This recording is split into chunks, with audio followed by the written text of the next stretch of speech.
দেখো বন্ধুরা, এতগুলো করে বাচ্চা পেড়েছে, তারপরে তো ডিম এখনও আছে, তো সবগুলোই ফার্টাইল।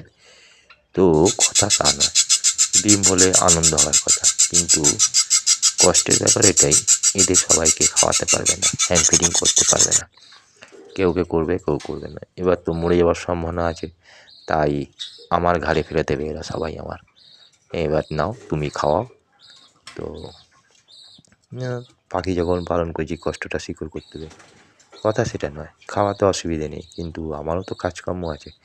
কাজকর্ম করে 3 বার খাওয়ানো খুব কষ্টের ব্যাপার। সকালবেলা ঠিক আছে, রাত্রিবেলা ঠিক আছে, দুপুরবেলা খাওয়ানোটাই সবথেকে টাফ হয়ে যায়। সেই সময় আমি ঠিক সময় মতন হয়তো বাড়ি নাও ঢুকতে পারি, কারণ আমার বিভিন্ন বাইরে কাজ, আর বাড়ির লোকেরা এত মাথা হেডেক নেয় না, তো আমাকেই করতে হবে। তো এইটাই দুপুরবেলাটা সবথেকে ভীষণ অসুবিধে হয়ে যায় খাওয়ানোটা। যেমন এইগুলোকে করতে হয়েছে, 6টা আছে, তারপর একটা জাভা আছে অন্য জায়গায়, তাকে একটাকে মেরে ফেলেছে, একটাকে বার করে নিয়ে এসেছি। এখন তাকে এখন ফিটিং করানো হচ্ছে। কী করবো, এই নিয়েই আছি।